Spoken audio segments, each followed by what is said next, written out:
y una vez más reunión tras reunión. Bueno, yo creo que hay que interpretar conjuntamente la reciente presencia de Powell ante el Senado de Estados Unidos, de hace un par de semanas, con la comparecencia de ayer, en que la preocupación, básicamente los episodios de inestabilidad financiera. En la comparecencia ante el Senado hace apenas 2 semanas, las principales presiones, las críticas contra Powell o contra el comportamiento de la Reserva Federal venían de que luchar contra la inflación, vale, está muy bien, pero hay que tener en cuenta el desempleo, hay que tener en cuenta, en fin, algunos senadores apelaron incluso, sacaron la cifra histórica del aumento del desempleo asociado a elevaciones de los tipos de interés. Por tanto, hace 2 semanas el argumento o la coartada para intentar frenar o criticar la subida de tipos de interés eran los efectos sobre el sector real de la economía, básicamente sobre el desempleo. Ahora, las principales críticas frente a Powell vienen de la inestabilidad financiera. Por tanto, de repente, en 2 semanas, la argumentación contra las decisiones de la Reserva Federal ha dejado la noble cobertura del desempleo para pasar a la preocupante cobertura de los episodios de inestabilidad financiera. Mi percepción es que hay el sistema en la economía de Estados Unidos y en la de Europa y en la de España, hemos desarrollado en la última década larga una cierta adicción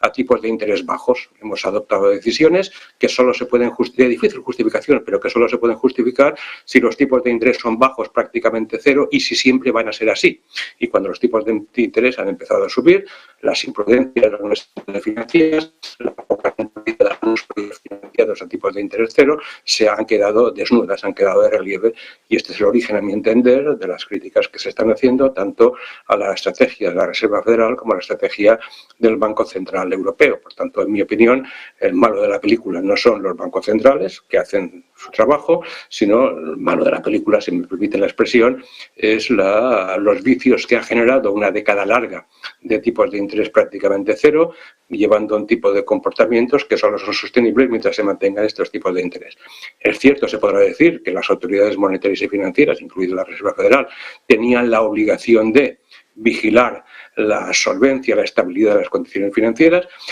vigilar la salud de las entidades financieras, llámese Silicon Valley Bank, llámese Credit Suisse, con las diferentes jurisdicciones, y no lo han hecho, como han revelado los episodios recientes de sobras conocidos. Pero el malo de la película, insisto, no son los bancos centrales, sino son, a mi entender, los efectos acumulados de una larguísima década de tipos de interés cero, que al principio seguramente era necesario, pero que con el paso del tiempo han generado unas disfunciones que ahora están emergiendo.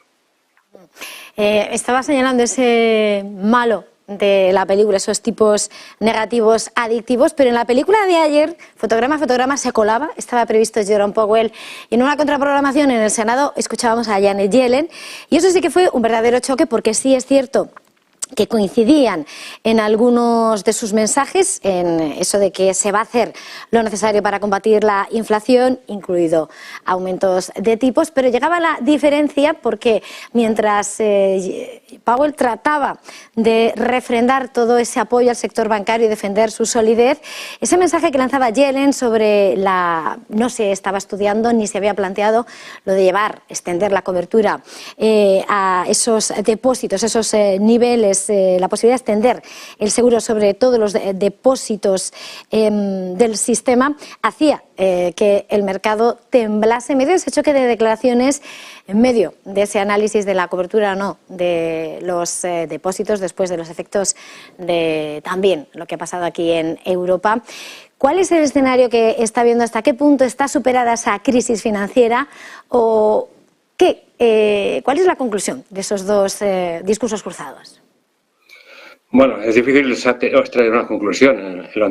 antiguo economista jefe del Fondo Monetario, Olivier Blanchard, en 2009 acuñó la expresión de los rincones oscuros. Nos enseñó, y creo que tenía razón, de que en los balances de las entidades financieras y en otros sitios de la economía, pero por su complejidad, por su esoterismo en ocasiones, algunos instrumentos financieros se prestan a convertirse en auténticos agujeros oscuros que no se detectan a tiempo, incluso que se camuflan y que solamente afloran cuando la cruda realidad pues los hace aflorar, como en los episodios se ha manifestado en los episodios de las últimas semanas. Por tanto, es difícil a estas alturas sacar una conclusión conclusión, yo creo que también es cierto que desde distintas ramas de los poderes públicos, normalmente los bancos centrales tienden a tener una visión un poco más técnica, tecnocrática, como le quiera llamar, los ministros, como la ministra de Economía, el secretario del Tesoro de Estados Unidos, o los políticos aquí en Europa, tienen otro tipo de condicionamientos, digamos así, y en ocasiones pues pueden entrar en fricción. Yo creo que, por tanto, no me atrevería a hacer una evaluación de la magnitud de los rincones oscuros que puede haber en el sistema financiero, sí sacaría solamente 2 apuntes provisionales. El primero es, necesitamos que las labores de supervisión financiera se desarrollen con mayor profundidad, con mayor efectividad,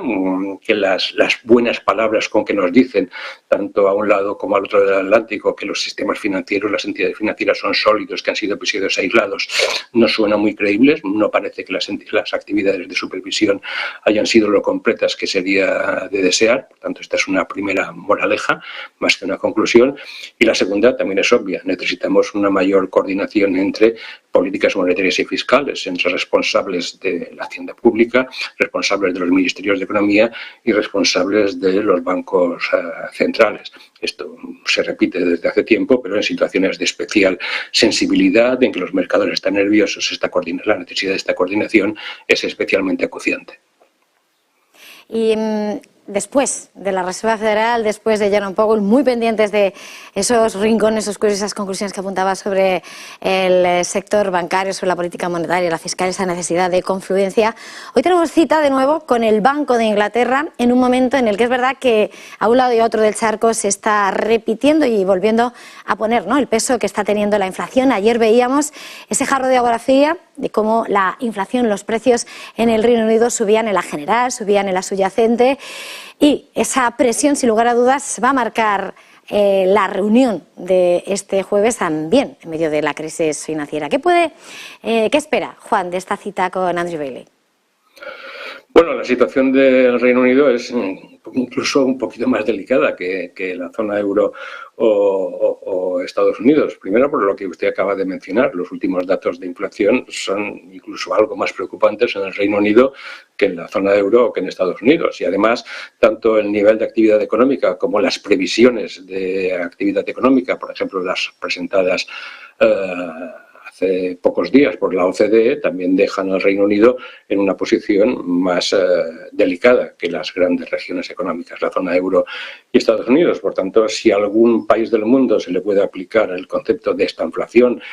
con las dificultades de gestión de la política económica que ello supone, yo creo que en estos momentos está más cerca de la estanflación el Reino Unido que la zona euro de Estados Unidos, y por tanto no me gustaría estar en la piel del gobernador del Banco de Inglaterra. Dicho esto, pues la apuesta por una subidita de 25 puntos básicos alineándose con lo que ha hecho Estados Unidos es el pronóstico central, pero ya digo, más allá de la quiniela, creo que el análisis de la situación pues convierte al Reino Unido en un enfermo un poco más delicado, incluso que la zona euro, incluso que Estados Unidos.